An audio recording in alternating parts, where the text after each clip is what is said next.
হে WhatsApp guys, কেমন আছো সবাই? আশা করি সবাই খুব ভালো আছো। র্যান্ডম ভিডিও চ্যানেলের মুভি এক্সপ্লেনেশন সিরিজে আজকের পর্বে মিস্টার জন এবং মিসেস স্মিথের যে ফার্স্টের 5টা এপিসোড দেখেছিলাম, আজকে আমরা সেকেন্ড 5টা এপিসোড দেখবো। মানে আজকে পুরো ওয়েব সিরিজটা আমরা শেষ করে ফেলবো। তো ফার্স্ট পর্ব দেখে মোটামুটি সবাই বুঝতে পেরেছো যে সিরিজটা খুবই ইন্টারেস্টিং। এর মধ্যে অ্যাকশন রয়েছে, কমেডি রয়েছে, রোমান্স রয়েছে, আরো অনেক কিছু রয়েছে। তো বাড়তি কোনো কথা না বলে আমরা সরাসরি মূল ভিডিওতে যাবো। বাট তার আগে ছোট্ট কোনো যদি কমার্শিয়াল বিজ্ঞাপন থাকে আমি রিকোয়েস্ট করবো বেয়ার করার জন্য। গাইস, আজকে আমরা মোস্টলি অ্যাপ সম্পর্কে জানবো। মোস্টলি হচ্ছে বাংলাদেশের সবচেয়ে মজার এবং বিশ্বস্ত অনলাইন গেমিং প্ল্যাটফর্ম। আর এখানে রেজিস্ট্রেশন করলেই পাবে 150 টাকা ফ্রি বোনাস, আর প্রতি রেফারে পাবে আনলিমিটেড 1200 টাকা বোনাস। আর সাইন আপ করার সময় প্রোমো কোড টিউব 150 ব্যবহার করলে পাবে আরো 150 টাকা ফ্রি। আর মোস্টলি দিচ্ছে প্রথম ডিপোজিটে 100% বোনাস এবং দৈনিক 25% রিলোড বোনাস। আর জন্মদিনে পাবে 2000 টাকার জন্মদিন বোনাস। আর এই টি-20 বিশ্বকাপে 25 মিলিয়ন নগদ পুরস্কার জেতার সুযোগ রয়েছে। আর জিলি টুর্নামেন্টে অংশ নিয়ে জিততে পারো Yamaha R15 version 3, iPhone 15 pro ম্যাক্সও অসংখ্য পুরস্কার। আর তাছাড়াও প্রথম উইথড্রতে পাবে 88 টাকা বোনাস। আর তাই সকল বোনাস পেতে আমাদের পিন কমেন্ট থেকে মোস্টলি অ্যাপ বিনামূল্যে রেজিস্ট্রেশন করো এবং উপার্জনের যাত্রা শুরু করো। তবে এখানে একটা বিষয় লক্ষ্য রাখবে, আমরা যে অ্যাপ বা যে ওয়েবসাইটের বিজ্ঞাপন দিই না কোনো, তোমরা জেনে শুনে বুঝে তারপর সেখানে যাবে। তো বিজ্ঞাপন শেষে আমরা মূল ভিডিওতে চলে আসলাম। তো গত এপিসোডের লাস্টে আমরা কি দেখেছিলাম, জেন তার কোম্পানির সাথে কথা বলতে থাকে যে আমার জন বাচ্চা নিতে চায়, বাট এই ক্ষেত্রে কোম্পানি থেকে বলা হয়েছিল তাহলে কি জন চেঞ্জ করে দেবো? তো জেন এটার উত্তর দিতে পারে না। তো আজকের পর্ব যেখান থেকে শুরু আমরা দেখতে পাই জেন আর জন একটা ডক্টরের কাছে গিয়েছে থেরাপি নিতে। তো জন তখন বলে আমাদের বস ওকে বেশি ফেভার করে এবং আমাকে রিপ্লেস করার জন্য ওকে জিজ্ঞাসা করেছিল। জেন বলে আমি তো মানা করে দিয়েছি, তাই না? আমি তো ইভেন এটাও বলেছি যে যদি আমাকে প্রমোশন দেওয়া হয় তারপরও আমি প্রমোশন তখনই নেব যখন আমার সাথে এই জনই থাকবে। তো তখন ডক্টর জিজ্ঞাসা করে তোমরা কি করো, তোমাদের কাজ কি? তো দুজনে বলে ওঠে আমরা কম্পিউটারের সফটওয়্যার ইঞ্জিনিয়ার। তো ডক্টর তখন জিজ্ঞাসা করে তাহলে তোমাদের ঝগড়া হওয়ার কারণ কি নিয়ে ঝগড়া হয়? জন বলে আমি বাচ্চা নিতে চাই, কিন্তু ও নিতে চায় না। তো ডক্টর তখন জেনকে জিজ্ঞাসা করে তুমি বাচ্চা নিতে চাও না কেন? জেন বলে আমাদের কাজে অনেক ঝুঁকি রয়েছে। ডক্টর বলে সফটওয়্যার ইঞ্জিনিয়ারের কাজে এত ঝুঁকি? তো এরপর ডক্টর জিজ্ঞাসা করে এর বাইরে আর কোনো প্রবলেম আছে কিনা? জন বলে আমার কাছে প্রায় মনে হয় ও আমাকে কন্ট্রোল করে, আমার উপর ডমিনেট করার চেষ্টা করে। তো ডক্টর তখন জিজ্ঞাসা করে তুমি কি এক্সাম্পল দেবে যে কেন তোমার এরকমটা মনে হয়? তো এরপর জন বলে আমরা একবার একটা মিশনে গিয়েছিলাম, তখন আমাদের কিছু ক্লায়েন্টের সাথে দেখা করার ছিল। তো আমি জেনকে বলেছিলাম যে এবার আমি লিড করবো, আমি কন্ট্রোল করবো। তো এরপর আমি ক্লায়েন্টের কাছে চলে যাই, আমি ভালো কাজ করছিলাম। জেন তখন বলে না তুমি ভালো কাজ করছিলে না, তুমি জাস্ট টাইম নষ্ট করছিলে। তো জন বলে না আমি টাইম নষ্ট করছিলাম না, আমি অনেক ভালো কাজ করছিলাম, ওকে ছাড়াই আমি ভালো কাজ করছিলাম। তো জেন তখন বলে না ও প্রয়োজনীয় আলোচনা বাদ দে, আর ওখানে ও মেয়েদের নিয়ে আজে বাজে কথা বলে মন খুলে হাসছিল। আমি যাই না সব এরকম না, আরো শিক্ষা এরকম। জন তখন বলে তুমি কিন্তু সীমা ছাড়াচ্ছ। জেন বলে তুমিও সেখানে আমার ব্যাপারে কথা বলে সীমা অতিক্রম করেছিলে। আসলে ওখানে ওরা মেয়েদের আজে বাজে কথা বলছিল, বিয়ের কথা বলছিল। জন সেখানে বলেছে আমার মালটা এশিয়ান, আর বাকিরা বলা শুরু করে বাহ তুই তো এশিয়ান মাল লুট করে এনেছিস, নিশ্চয়ই খুব মজা। তো ডক্টর তখন বলে না জন তুমি তো এটা ঠিক করনি, তুমি তোমার কমিউনিটির ব্যাপারে যা ইচ্ছে তাই বলতে পারো, কিন্তু অন্যের ব্যাপারে তো এরকম বলতে পারো না। জন তখন বলে হ্যাঁ আমি নয় এটা বলেছি, বাট ও ওখানে যেটা করেছে সেটা কি ছিল? তো আসলে জন ওখানে যে মিশনে গিয়েছিল ওই লোকদেরকে মারার জন্য, সেখানে গিয়ে মনে করো পুরুষ মানুষ বেটা মানুষ ওই মেয়েদের নিয়ে হাসাহাসি করছিল যে কার আইটেম কিরকম। তো জেনের এই ব্যাপারটা সহ্য হয়নি, ও করেছিল কি স্নাইপার গান দিয়ে ওদেরকে মারতে শুরু করে দেয়। তো এর ফলে জনের জীবন ঝুঁকিতে পড়ে যায়, জনের উপর বন্দুক তাক করে, বাট জন অল্পের জন্য বেঁচে যায়। তো এখানে জনটা তো ওইটা বলতে পারে না, জন বলে যে আমার ডিলটা কেড়ে নিয়েছে আমাদের আলোচনার মধ্যে এসে। তো ডক্টর বলে তার মানে ওই ডিলটা তোমার কাছ থেকে তোমার স্ত্রী জেন কেড়ে নিয়েছিল, তাই তো? জন বলে হ্যাঁ আপনি ঠিক বলেছেন। আর তখনই ঘন্টা বাজে আর ডক্টর উঠে চলে যায়। আর ডক্টর চলে যাওয়ার পরে ওরা আবার ঝগড়া করতে শুরু করে। আর তারপর ডক্টর এসে ওদেরকে শান্ত করে এবং বলে তোমরা যখনই ঝগড়া করবে তখন আমার একটা গল্প মনে করবে। দেখো একবার আমার সামনে একটা জঙ্গলি বান্দর এসেছিল, আমরা দুজনেই এক অপরের দিকে তাকিয়েছিলাম এবং ওই জঙ্গলি বান্দরটা আমার সাথে ঝগড়া করতে এসেছিল, আমাকে খামসি দিতে এসেছিল। তো আমি তখন ভাবলাম আমি যদি ওর সাথে ঝগড়া করতে এখন এগিয়ে যাই তাহলে আমাদের ঝগড়া লাগবে, কিন্তু আমি ভাবলাম যে আমি যদি পিছিয়ে যাই তাহলে এখানে কোনো ঝামেলা হবে না। তো এরপর যখন তোমাদের ঝগড়া করতে মনে চাইবে তোমরা এরকমটা ভাববে, দুজনে দুজনের দিক দিয়ে পিছিয়ে যাবে, তাহলে বুঝতে পারবে কিভাবে ঝগড়া থেকে বেঁচে থাকা যায়। তো এরপর ডক্টর বলে তোমরা পরের সপ্তাহে আবার এসো। তো বাইরে গিয়ে আলোচনা করতে থাকে, তার মানে ওই বান্দরগুলো কি আমরাই, আমি তোমাকে বান্দর মনে করবো, তুমি আমাকে বান্দর মনে করবে। তো এটা বলে হাসতে থাকে। আর এটা কিন্তু স্টোরি হলো মজার একটা কথা বলেছে আর কি, সিরিয়াসলি একজন সরে গেলে সেখানে আর ঝগড়া হবে না। তো যাই হোক এরপর পরের সপ্তাহে ওরা আসে আর ডক্টর জিজ্ঞাসা করে গত সপ্তাহ তোমাদের কেমন কেটেছে? তো জন তখন বলে ও আমার হাঁপানি নিয়ে মজা করেছে, আমি একবার একটা ক্লায়েন্টের বাড়িতে কোডিং করতে গিয়েছিলাম, কিন্তু প্রতিবারের মতো জেনের টার্গেট ছিল সে আমার ক্রেডিট নিয়ে নেবে। আর এবারও এমনটা হয়, ও লিফটে দিয়ে উঠে আমি যখন সিঁড়িতে উঠতে যাই আমার হাঁপানির জন্য আমি উঠতে পারি না। তো ও কারিকে আগেই আমার আগে ক্লায়েন্টের কাছে পৌঁছায় এবং ডিলটা করে কমপ্লিট করে দেয় এবং সকল ক্রেডিট অর হয়ে যায়। তো এরপর ওরা আবারও তর্ক করতে শুরু করে। জেন বলে তুমি তো স্লো, এটা তোমার সমস্যা, আমার সমস্যা নয়। বাট ডক্টর তখন বলে দেখো নেক্সট টাইম যখন তোমরা ঝগড়া করতে যাবে, ঝগড়া শুরু হলেই 20 মিনিটের জন্য এক অপরের কাছ থেকে আলাদা হয়ে যাবে। তাহলে যেটা হবে 20 মিনিট পরে তোমরা যখন ফিরে আসবে তাহলে ওই ঝগড়ার কারণ ভুলে যাওয়ার মধ্যে চান্স থাকবে হচ্ছে 10-9% এবং তোমাদের ঝগড়াটা কন্টিনিউ হবে না। তো তোমরা পরের সপ্তাহে এসো। তো পরের সেশনে ডক্টর জিজ্ঞাসা করে গত সপ্তাহ তোমাদের কেমন কেটেছে? জন বলে এইবার আমাদের ঝগড়ার কারণ ছিল একটা বই, আমাদের অফিসের ছুটি ছিল, আমরা একটা জঙ্গলে শিকার করতে গিয়েছিলাম, অনেক খোঁজাখুঁজি করে আমরা একটা ব্যাঙও শিকার করতে পাইনি, রাত হয়ে যাচ্ছিল, এই জন্য আমরা সিদ্ধান্ত নিই যে আজকে রাতটা জঙ্গলেই কাটাবো। কিন্তু জানি না কই থেকে আমার বইয়ের মনে একটা প্রশ্ন আসে আমাকে নিয়ে। ও আমাকে বলে তুমি কি কখনো দা প্রফিট বইটা পড়েছো? আমি বললাম হ্যাঁ পড়েছি। তখন আমার বউ বলে ওই বইটা তো তুমি পড়োনি, তুমি জোর করে মিথ্যা কথা বলছো কারণ ওই বইটা আমার ফেভারিট বই। কিন্তু আমি তখন আপনার টেকনিক মতো ঝগড়াটা এড়ানোর জন্য আমি বলেছিলাম আমাদের ঘুমানো উচিত, এর সাথে এটা বলেছিলাম বইটা নিয়ে আমরা কালকে তর্ক করতে পারি। বাট তখন জেন আমাকে বলেছিল তুমি আমাকে কন্ট্রোলার ডোমিনেট করার চেষ্টা করছো। তো আর আমি বলেছিলাম বাহ তুমি আমাকে তো খারাপ বানিয়ে দিলে, তুমি কি ভালো। তো এরপর আমাদের তর্ক আরো বেড়ে যায় আর ও আমাকে বলে আমি নাকি জাহান্নামে চলে যাবো, এবং এটাও বলে আমার মা নাকি আমাকে মহিলাদের সাথে এরকম ভাবে কথা বলা শিখিয়েছে, এবং প্রতিবারই ও আমার মাকে আমার মাঝখানে নিয়ে আসে। আর আমার যেহেতু বাবা নেই, আমার মাকে আমি সামলাচ্ছি, তো আমার মায়ের নামে কোনো কথা বললে আমার তো খেপে যাওয়া স্বাভাবিক। তো আমি ওকে বলেছিলাম যে আমার মার ব্যাপারে কথা বলা বন্ধ করো। তো এটা শুনে ওর মন খারাপ হয় এবং আমাদের ঝগড়া শুরু হয়। আর তারপর আমার স্ত্রী আমাকে জিজ্ঞাসা করেছিল আমার ইমার্জেন্সি কন্ট্যাক্টকে, মানে বিপদ আপদ হলে কাকে কন্ট্যাক্ট করবে। তো আমি বলেছিলাম আমার মা, কিন্তু জেন বলেছিল যে ওর ইমার্জেন্সি কন্ট্যাক্ট নাকি আমি। কিন্তু ঘটনা তো এটা না, ঘটনা হচ্ছে তোমার মাকে ছোট করেছে। তো এই কথা শুনে ডক্টর বলে আমার মনে হয় তোমাদের অতিরিক্ত কাজের প্রেসারে তোমরা দুজনেই কেমন যেন পাগল হয়ে যাচ্ছে, তোমরা এই কাজ থেকে কিছুদিনের জন্য ছুটি নাও, কিংবা যদি কাজও করতে হয় তোমরা আলাদা আলাদা প্রজেক্টে কাজ করো, অফিস চেঞ্জ করে ফেলো। জন তখন বলে এটা তো হতে পারে না। ডক্টর বলে দেখো এক ঝটকায় তোমাদের এই সমস্যা শেষ করতে পারো, কিন্তু তবুও তোমরা এটা করছো না, তার মানে তোমরা এই সম্পর্কটা আরো ভালো করতে চাও, তা না হলে আমার কাছে প্রতি সপ্তাহে তোমরা আসতে না। তো এই জন্য আমি বলছি তোমরা একটু আলাদা কাজ করো। বাট ডক্টর বলে যদি আমাদের বস আমাদের সেপারেট ওয়ার্ক দেয় তাহলে আমাদের ভিতরে আরো সমস্যা তৈরি হবে। তো ডক্টর বলে ঠিক আছে, আমি নিজেও বুঝতে পারছি না তোমাদের নিয়ে কি করবো, তোমরা আবার আমাকে আমি সপ্তাহে এসো। আর তারপর ডক্টর ওদেরকে একটা পেন ড্রাইভ দিয়ে বলে এর মধ্যে তোমাদের সেশনের পুরো রেকর্ডিং রয়েছে, এই পুরো রুমে হিডেন ক্যামেরার মাইক্রোফোন লাগানো রয়েছে, আর এটা তোমাদেরকে না বলে আমরা লাগিয়েছি কারণ আগে থেকে যদি কেউ জেনে যে এখানে ক্যামেরা রয়েছে তাহলে তাদের ব্যবহার বদলে যায়। তো তোমরা এটা নিয়ে বাসায় গিয়ে চেক করবে যে তোমাদের কার ব্যবহার কেমন ছিল, তোমরা নিজেরাই ডিসাইড করবে যে কার সমস্যা বেশি। তো জেন তখন বলে তাহলে তো এটা চেক করতে হবে, আমি জানি জনেরই সমস্যা বেশি। তো এরপর ওরা চলে যাওয়ার সময় ডক্টরের ছেলের আওয়াজ পায় এবং ডক্টরের ছেলে বলে মা ঘরে আগুন লেগেছে। তো এরপর জেন আর জন যখন বের হয় আমরা দেখতে পাই ঘরটা ব্লাস্ট হয়ে যায়, মানে হালকা করে। তো জেন আর জনে মূলত এই আগুনটা লাগিয়ে দিয়েছে বা ব্লাস্টটা করেছে, কারণ ওদের এই ডক্টর পছন্দ হয় না। চিন্তা করো কেমন খারাপের খারাপ এগুলো। তো এখানে এপিসোড 6 শেষ হয়ে যায়, এরপর চলে এপিসোড 7-এ আমরা যাই। তো এপিসোড 7-এর শুরুতে আমরা দেখতে পাই জেন আর জন এক বাড়িতেই থাকছে, বাট অপরিচিত মানুষদের মতো থাকা শুরু করেছে, এবং তাদের মধ্যে যে একটা আনন্দ ফুর্তি হতো, কথা বলা হতো, হাসি ঠাট্টা হতো, কিচ্ছু হয় না। তাদের মধ্যে শুধুমাত্র নিজেদের কাজের জন্য সম্পর্ক ছিল। তো একদিন আমরা দেখি জেন করে কি বেব নামের একটা মেয়ের সাথে দেখা করতে যায়। তো বেব তখন করে কি জেনের জন্য চা নিয়ে আসে, কিন্তু বেব উল্টো ওর উপর বন্দুক তাক করে ওকে বসতে বলে। আর জেন তখন জিজ্ঞাসা করে তুমি আমার হাজবেন্ডকে কবে থেকে ডেট করছো? আর সে তখন বলে তোমার হাজবেন্ড 1 মাস ধরে আমার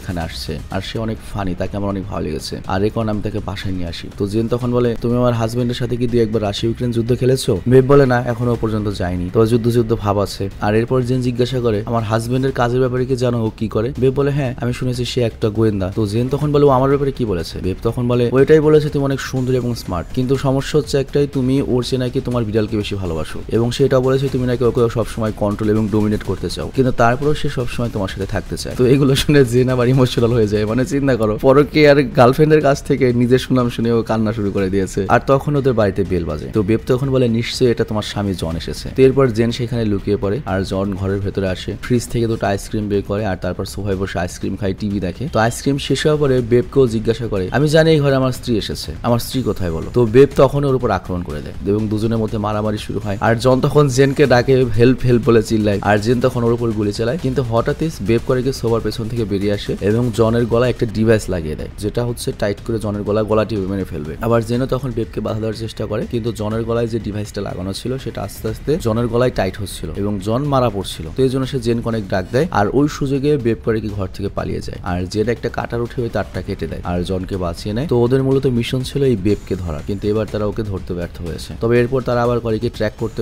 বেবকে ট্র্যাক করতে স্টেশনে পৌঁছায়, কারণ জন ওই মারামারির সময় বেবের পেছনে একটা ট্র্যাকার লাগিয়ে দিয়েছিল। তো যাই হোক যখন ট্রেন আসে সে তখন দ্রুত উঠে পড়ে, আর জেন আর জনও ট্রেন উঠে পড়ে ওর পিছু করে। কিন্তু এরপর বেব আবার ট্রেন থেকে বের হয়, ওরা দুজনে বের হয়, কিন্তু যখন দরজা বন্ধ হতে চলেছে বেব আবার ট্রেনে উঠে পড়ে, আর এর ফলে ওরা দুজনেই বাইরে থেকে যায়। তো জন তখন বলে কোনো সমস্যা নেই, আমরা ওকে আবারও ট্র্যাক করতে পারবো, ওর পেছনে যে আমি ট্রেকার লাগিয়ে দিয়েছি এটাও জানে না। কিন্তু তখনই দেখা যায় জনের ফোনে যে ব্যাটারিটা ছিল, জনের ফোনের ব্যাটারি ডাউন হয়ে গিয়েছে। তো জেন তখন বকতে শুরু করে এবং বলে একটা কাজও ভালো করে করতে পারো, নিজের ফোনটাও চার্জ দিতে পারোনি, এটা মাত্র 2 দিনের মিশন ছিল, তুমি প্রায় 1 মাস লাগিয়ে দিয়েছো, ওর সাথে গিয়ে কি পরকীয়া করছিলে? তো এরপর ওরা স্টোরে যায়, একটা ইহুদির স্টোরে, এবং বলে আমার ফোনটা একটু চার্জ করে দিন, বাট ওই ইহুদি লোক মানা করে দেয়। তো জেন তখন সেখান থেকে কিছু জিনিসপত্র কিনতে শুরু করে, আর এরপর যখন ক্রেডিট কার্ড দিয়ে পেমেন্ট করতে চায় ওই লোকটা বলে এখানে ক্রেডিট কার্ডের অপশন নেই, তুমি ক্যাশ দাও অথবা বিকাশ দাও, মানে মোবাইল ব্যাংকিং সিস্টেম। তো জেন তখন বলে বিকাশ তোমার মোবাইলে, আমার মোবাইলে তো চার্জ নেই, তো এক কাজ করো আমার ফোনটা একটু চার্জে দিয়ে দাও। তো এরপর ওই লোকটা করে কি ফোনটা চার্জ দিতে দেয়, আর জন তখন বলে দেখো এই কাজ আমি একাও করতে পারতাম এবং আমি আমার মিশনের শেষ পর্যায়ে ছিলাম, তুমি এসে সব বিগড়ে দিয়েছো। তো এরপর তারা সেখানে দাঁড়িয়ে ফোন চার্জ করতে থাকে আর ঝগড়া করতে থাকে, আর চাচা লুকিয়ে ওদের ঝগড়া দেখছিল। তো কিছুক্ষণ পরে জন করে কি ফোনটা নেয়, মানে ফোন চার্জ হয়ে গিয়েছে। তো চাচা তখন বলে আমার পেমেন্ট করে দাও। তো জেন তখন করে কি ক্যাশ দেয়। চাচা তখন বলে এই ক্যাশটা আগে দিলেও পারতে। জেন বলে তাহলে ফোন কি তুমি চার্জ করে দিতে, মানে এখানে ইহুদিদের ব্যবসার নীতি দেখিয়েছে আর কি। তো যাই হোক এরপর ওরা করে একটা লোকেশন চেক করে তার পিছু যায়, যে এটা ওদের কাছ থেকে মাত্র 14 ব্লক দূরে ছিল। আর এখানে উল্লেখ্য ওই বেব নামের ওই নিগ্রো মেয়েটি, সেও কিন্তু একজন গোয়েন্দা বাট অন্য কোম্পানির জন্য কাজ করে। তো ওরা সেই লোকেশনে পৌঁছায়, বাট সব কি বার বলে এখানে কেউ আসেনি। তো এর মানে উপরে যে বিল্ডিং রয়েছে হয়তো সেখানে বেব গিয়েছে, কিন্তু উপরে যাওয়ার রাস্তাতে একটাই, আর ওটা বর্তমানে বন্ধ। তো ওরা করে কি সামনের একটা দোকানে দাঁড়িয়ে ওই বিল্ডিং এ কেউ যা আসা করে কিনা এটা লক্ষ্য করতে থাকে। আর তখন জেন জিজ্ঞাসা করে জনকে, তুমি ওই মেয়েটার সাথে কতবার রাশিয়া ইউক্রেন যুদ্ধ করেছো? সত্যি করে বলো, আমি কিচ্ছু বলবো না, আমি মাইন্ড করবো না, আমি তোমার মতো নই। জন তখন বলে আমিও তোমার মতো নই যে আমি যার তার সাথে আমি রাশিয়া ইউক্রেন যুদ্ধ খেলবো। তো এরপর ওরা আবারও ঝগড়া করতে শুরু করে। আর তখনই জেন দেখতে পায় যে বেব এখান থেকে চলে যাচ্ছে। তো এরপর ওরা করে কি ট্যাক্সি নিয়ে জেনের পিছু করে, আর পিছু করতে করতে তারা একটা হোটেলে পৌঁছায়, কিন্তু হোটেলের দরজা বন্ধ ছিল। আর এখানে লক্ষ্য ওরা দুজনে এর আগেও একটা মিশন কমপ্লিট করার জন্য এই হোটেল এসেছিল। তো জন তখন বলে তার মানে হয়তো আমি তালে তালে এই হোটেলের ব্যাপারে ওকে বলেছিলাম। তো জেন তখন বলে বাহ গ্রেট, এই জন্য তো আমাদের সাথে খেলছে, জানে আমরা এখানে আসি, এখানেও আমাদেরকে নিয়ে এসেছে। আর তখনই জন সেখানে চুইংগামে লাগানো একটা কার্ড দেখতে পায়, আর ওই কার্ডের পেছনে ওই ট্র্যাকারটা লাগানো ছিল, মানে যেটা জন বেবের পিঠে লাগিয়েছিল। তো এখন সিচুয়েশন টোটাল ওদের কন্ট্রোলের বাইরে, ওদেরকে বাইরে যেতে হবে। আবার জেনের শরীর অসুস্থ হয়ে গিয়েছে, এজন্য জন করে কি তার জন্য স্যুপ বানায়, আর এই কাজে ভিডিও কল ওর মা ওকে হেল্প করে। তো এরপর ভালো একটা স্যুপ বানিয়ে ও জেনের কাছে যায়। আর তখনই ওর বস ওকে মেসেজ করে দেয় যে টার্গেট স্কিপ হয়ে গিয়েছে, এবং বস বলে 3টা কেস তোমরা ফেল করেছো, তবে তারপর নেক্সট অর্ডারের জন্য অপেক্ষা করো। তো জেন তখন বলে সব শেষ হয়ে গিয়েছে। জন বলে আমিও কাল সকালেই বেরিয়ে যাবো। তো এরপর জন তার রুমে চলে যায়, আর জেন করে কি রেগে ল্যাপটপটা ভেঙে দেয়। তো পরের দিন সকালে আমরা দেখি জেনের কাছে একটা পার্সেল আসে, আর একটা মেয়ে জেনকে পার্সেলটা দিয়ে যায়। তো ভেতরে গিয়ে জেন যখন পার্সেলটা খুলে ও দেখতে পায় একটা ম্যাকবুক পাঠানো হয়েছে, আই মিন অ্যাপল কোম্পানির একটা ল্যাপটপ। তো জেন তখন অবাক হয়ে যায় যে কোম্পানি কিভাবে জানলাম আমি ল্যাপটপ ভেঙে ফেলেছি, তার মানে আমাদের উপর কি লক্ষ্য রাখা হচ্ছে। তো এখানেই 7 নম্বর এপিসোডটা শেষ হয়ে যায়। তো এরপর 8 নম্বর এপিসোড যখন শুরু হয়, আমরা দেখি জন জেনকে ছেড়ে এই বাড়ি ছেড়ে চলে গিয়েছে, কিন্তু তখন জেনের কাছে একটা কোম্পানি থেকে মেসেজ আসে যে তুমি কি নতুন জনের জন্য প্রস্তুত। কিন্তু জেন ভয় ল্যাপটপটাই বন্ধ করে দেয়, মানে যত ঝগড়াই হোক তোরা আমি মারম কাটম, কিন্তু তারপরে আমার জন্যই ভালো। তো এরপর সে যায় মার্কেটে খাবার কিনতে, আর সেখানে সে অন্য কাপলদের দেখে এবং নিজের জনের কথা মনে পড়ে। আর বাড়িতে কথা বলার মতো তার কেউ ছিল না, শুধুমাত্র বিড়াল ছিল। বিড়ালের সাথে কথা বলে মন হালকা করতো, বাট তখন ওর উপর কেউ ফায়ারিং শুরু করে, আর এর ফলে বিড়ালটি মারা যায়। তো জেন তখন ভাবে এটা জনের কাজ, কারণ ও বিড়াল পছন্দ করতো না, বিড়ালকে হিংসা করতো। আর পরের দিন আমরা দেখতে পাই জন তার মায়ের সাথে ওর বাড়িতে ঢুকতে আসছে, আর ওর মা তখন বলে আমার নখে একটু প্রবলেম হচ্ছে, এটা ঠিক করাতে হবে। তো জন বলে একটু পরে ঠিক করাতে আমি নিয়ে যাব। কিন্তু জন যখন দরজা খোলে তখন ওর চোখ যায় সোজা টয়লেট সিটের উপর, এবং ওর মাকে জিজ্ঞাসা করে মা তুমি কি টয়লেট সিট উপরে তুলে রেখেছিলে? ওর মা বলে না। তো জন তখন বুঝতে পারে এই ঘরে কেউ এসেছিল, এবং জন ওর মাকে বলে তুমি সেলুনে গিয়ে তোমার নখ ঠিক করো, আমি যতক্ষণ না বলছি ততক্ষণ বাড়ি এসো না। তো এরপর জন করে কি দরজা ভালো মতো চেক করে, আর সেখানে সে একটা ট্রিগারওয়ালা বোম পায়, তার মানে এই দরজাতে কেউ ঢুকলেই ফাঁদে পা লাগবে এবং বোম ফেটে যাবে। তো জনের কাছে মনে হয় এটা জেনের কাজ, কারণ জেন জনের মাকে পছন্দ করতো না। তো এরপর সে করে কি জেনকে দেখা করার জন্য ডাকে, আর এরপর তারা দেখা করার জন্য একটা মিউজিয়ামে যায়। তো জেন বলে তোমার মতো নির্দয় মানুষ আমি আজ পর্যন্ত দেখিনি। তো জন তখন বলে আজ পর্যন্ত কত লোকের সাথে তাহলে মিট করেছো তুমি, কত মানুষের সাথে? জেন বলে অনেকজন। তো জন তখন জিজ্ঞাসা করে আমাদের প্রতিবেশীর সাথেও কি হয়েছে নাকি? জেন বলে আমি তোমার মতো 3rd ক্লাস লোকের সাথে কথা বলতে চাই না। তো এরপর জেন মিউজিয়াম থেকে বাইরে যেতে থাকে, আর জেন যখন ওই গোল ঘুরতে থাকা দরজার বাইরে আসে তখন একটা ছুরি দিয়ে দরজাটা আটকে দেয়, যে কারণে জন ভেতরে আটকে যায়। আর তখন জন নিচে তাকিয়ে দেখে একটা ব্যাগে বোম রাখা। তো জন বুঝতে পারে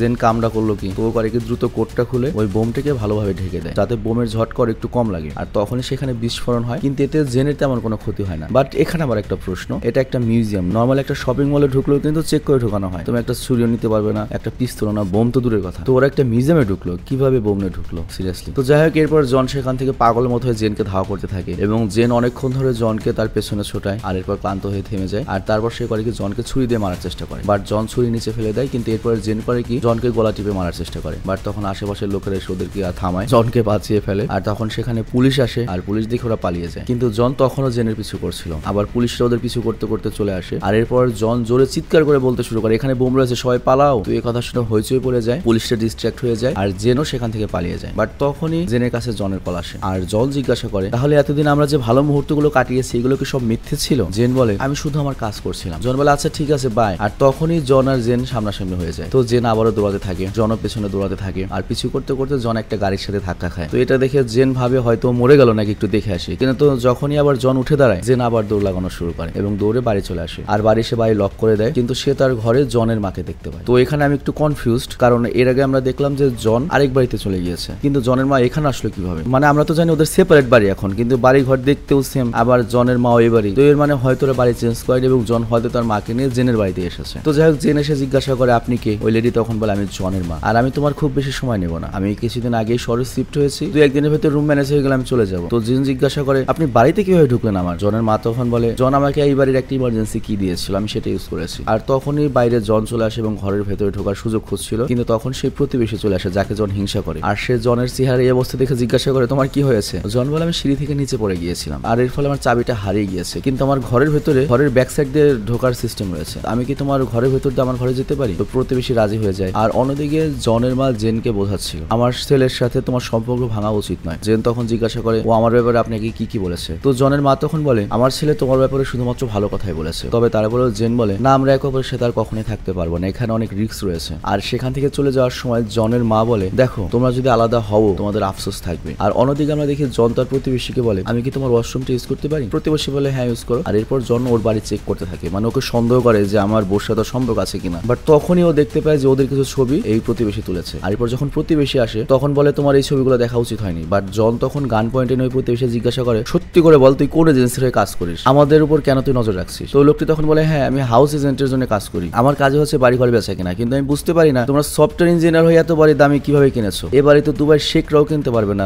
শহরের মেন জায়গায় এত দামি বাড়ি, তোমাদের স্যালারিতে তো এই বাড়ি পসিবল নয়। তো এর জন্য আমি তোমাদের বাড়ি নিয়ে চুক্তি করতে চাইছিলাম যে তোমাদের মাধ্যমে আরো দুই একটা সফটওয়্যার ইঞ্জিনিয়ারের কাছে বাড়ি বেচা যায় কিনা। তো এরপর জন করে কি বন্দুক সরিয়ে নেয় আর এরপর সে দেয়াল টপকে বাড়িতে ঢোকে আর ও পা টিপে টিপে জেনকে খুঁজতে থাকে। বাট হঠাৎ করে সেখানে জেন পিস্তল নিয়ে আসে এবং ওর উপর গুলি চালাতে শুরু করে। তো জন ওর উপর গুলি চালাতে শুরু করে এবং আমরা দেখতে পাই ঘরের প্রত্যেকটি কোনায় কোনায় বন্দুক লুকিয়ে রেখেছিল ওরা। আর এই সিনটা কোন সিন নিশ্চয়ই বুঝতে পারছো, তোমাদের নিশ্চয়ই মনে আছে মিস্টার এন্ড মিসেস স্মিথ সিনেমাতে আমরা যে দেখেছিলাম দুই স্বামী স্ত্রীর লড়াই, এখানেও এই সেম জিনিসটাই হচ্ছে আর কি, কিন্তু একটু ভিন্নভাবে পুরনো মত নতুন বোতলে দেওয়া হয়েছে আর কি। তো যাই হোক ওরা একে অপরকে মারার চেষ্টা করে আর গুলি শেষ হয়ে যাওয়ার পরে তারা দুজন হাতে হাতে করা শুরু করে। তো জেন তখন অনেক মারে আমাদের জনকে আর মারামারি করতে করতে দুজনই ক্লান্ত হয়ে যায়। আর তখন জেন আরেকটা বন্দুক দেখতে পায়, কিন্তু জেন যখন সেটা আনতে যাবে তার আগে জন করিকোর মাথায় একটা টপ ছুঁড়ে মারে আর এতে জেন অজ্ঞান হয়ে যায়। আর এরপর জন করিকোর হাত পা বেঁধে দেয়। আর তারপর যখন জেনের জ্ঞান ফিরে আসে তখন জন করিকো ওকে সত্য বলার যে ইনজেকশন রয়েছে সিনেমার শুরুতে আমরা দেখেছিলাম সেই ইনজেকশনটা লাগিয়ে দেয়। আর তারপর জন করিকোর হাত পা খুলে দেয় এবং এরপর নিজের শরীরে একটা ইনজেকশন লাগিয়ে দেয়। তো ওদের দুজনের মধ্যে যখন ইনজেকশনের প্রতিক্রিয়া শুরু হয় ওরা দুজনেই সত্যি বলা শুরু করে। জন তখন জেনকে জিজ্ঞাসা করে তুমি কি কখনো আমাকে ভালোবাসোনি? জেন তখন বলে হ্যাঁ আমি সবসময় তোমাকে ভালোবাসতাম। আর এরপরে জেন আরো বলে তুমি কি জানো আমি যখন স্কুলে পড়তাম সবাই আমাকে সাইকো ভাবতো, আমি কতজনকে কেলিয়েছিলাম। তো জন তখন বলে তার মানে তোমার মতো একটা সাইকোর সাথে আমি এতদিন ছিলাম। তো এরপর ওরা ছোটবেলা থেকে আজ পর্যন্ত কি কি আকাম কোকাম করেছে সব বলতে শুরু করে। আর জেন তখন বলে তুমি কি জানো আমি ইচ্ছে করে ওই প্রতিবেশীর সাথে কথা বলি যাতে তুমি জেলাস ফিল করো, আর এটা দেখে আমার মজা লাগে। তো এরপর আবার জন বলে আমি তোমার সাথে সবসময় বাচ্চার জন্ম দিতে চাইতাম আর আমি চাইলে তোমাকে সিঁড়ির কাছ থেকে গুলি করতে পারতাম, কিন্তু আমি ইচ্ছা করে তোমাকে মারিনি। জেন তখন বলে তোমার কি মনে হয় তোমাকে মারার জন্য আমি এতগুলো আমি গুলি করেছি, আমি চাইলে কি তোমাকে মারতে পারতাম না? তো এরপর ওরা দুজনেই হাসা শুরু করে আর দুজনেই একে অপরের কাছে সত্যি স্বীকার করে যে দুজনেই দুজনকে ভালোবাসি, কেউ কাউকে ছাড়া থাকতে পারবো না। এরপর তারা কাছাকাছি হয়ে যায়। তো হয়তো রাশিয়া ইউক্রেন যুদ্ধ শুরু হতো, কিন্তু তার আগেই এখানে এসে নাক গলায় হচ্ছে